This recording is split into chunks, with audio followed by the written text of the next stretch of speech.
আজকে তো আমার মনে হয় পুরুষের থেকে কোনো অংশে মহিলারা কম আসেনি। ওটা মনে ওই দিকটা দাঁড়িয়ে আছে বলে জায়গাটা ফাঁকা লাগছে। ধন্যবাদ রামনগর গাজীপুর অঞ্চল কমিটিকে, তাদের প্রচেষ্টায় রক্ত অর্পণ শিবির আয়োজন করেছে। ইন্ডিয়ান সেকুলার ফ্রন্ট শুধুমাত্র ভোটের সময় আসবে, ভোট চাইবে, ভোট দিন, আর বাকি সময় পাশে থাকবে না মানুষ, ওই রাজনীতি করে না। ইন্ডিয়ান সেকুলার ফ্রন্ট সব সময় মানুষের পাশে থাকবে, মানুষের বিপদে আপদে তাদের পাশে থাকবে। ছেলে মেয়েদের পড়াশোনা থেকে শুরু করে শিক্ষা, স্বাস্থ্য, কর্মসংস্থান কিভাবে হবে তার লড়ে সারা বছর মানুষের পাশে থাকার অঙ্গীকারবদ্ধ হয়েছে। আপনারা দেখবেন ইন্ডিয়ান সেকুলার ফ্রন্ট একটা ছোট্ট দল হলো, ছোট্ট দল তৃণমূলের ভাষায় ছোট্ট দল হলেও সারা বছর যেভাবে বিভিন্ন সামাজিক কর্মকাণ্ডের মাধ্যমে মানুষের পাশে থাকে, যাদের 200 বিধায়ক আছে তারাও আমাদের সাথে রাতের দিক থেকে পেরে উঠতে পারে না। এর ফলে আমাদেরকে তারা নানান ভাবে আক্রমণ করে, মিথ্যা কেস দেয়, বিভিন্ন ভাবে আমাদেরকে ডিস্টার্ব করার চেষ্টা করে।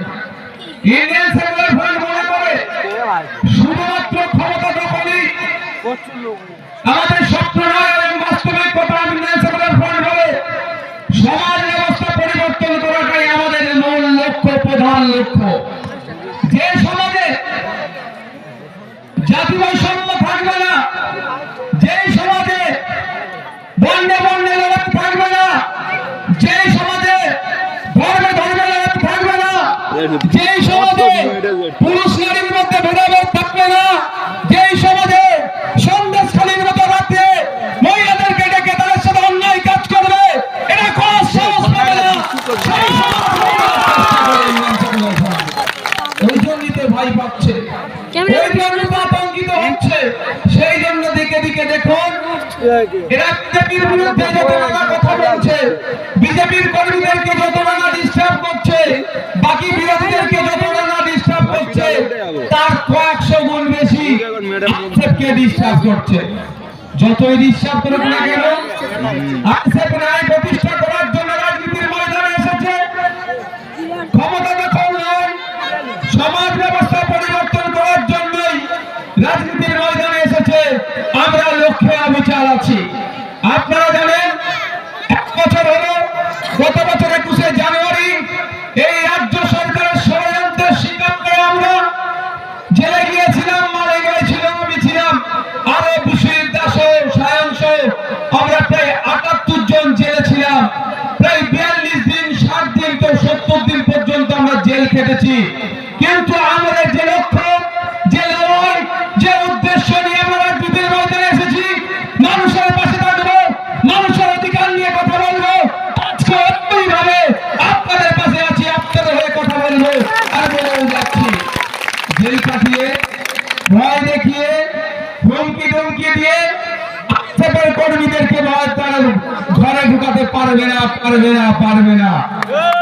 আমি তো বলছি মানুষের জন্য, দলিতের জন্য, আদিবাসীর জন্য, মুসলিমদের জন্য, উচ্চবর্ণ থেকে শুরু করে পিছিয়ে বর্গের সমস্ত শ্রেণীর মানুষের জন্য, তাদের ন্যায় প্রতিষ্ঠার জন্য, দেবত্ব সম্পত্তি উদ্ধারের জন্য, ওয়াকফ সম্পত্তি উদ্ধারের জন্য, রিফিউজি ল্যান্ড কেন বেহাত হয়ে যাচ্ছে তার বিরুদ্ধে কথা বলার জন্য, কৃষকের অধিকার পাইয়ে দেওয়ার জন্য, এমআইয়ের অধিকার পাইয়ে দেওয়ার জন্য, ডাক্তার অধিকার পাইয়ে দেওয়ার জন্য, ছাত্রদের অধিকার পাইয়ে দেওয়ার জন্য, সরকারি কর্মচারীদের দিয়ে যে বাকি আছে সেটা বুঝিয়ে দেওয়ার জন্য যে লড়াই আছি, এই লড়াই লড়ে যাব। আমাকে একবার কেন, যদি 100 বার লড়াইতে হয়, আমি মাথা উঁচু করে লড়াইতে পারছি। আমার লড়াইটা কি? মানুষের অধিকারকে বুঝিয়ে দিতে হবে। আজকে আপনারা এখানে দেখবেন অনেক নিরাপত্তার জন্য আমাদের সিভিক ভাইকে দিয়েছে, অনেক পুলিশের ভাইরা আছে, তাদের দুর্দশার কথা কিন্তু আমরা অনেকে ভাবি না। কিন্তু তারা আমাদের পরিবারের একজন,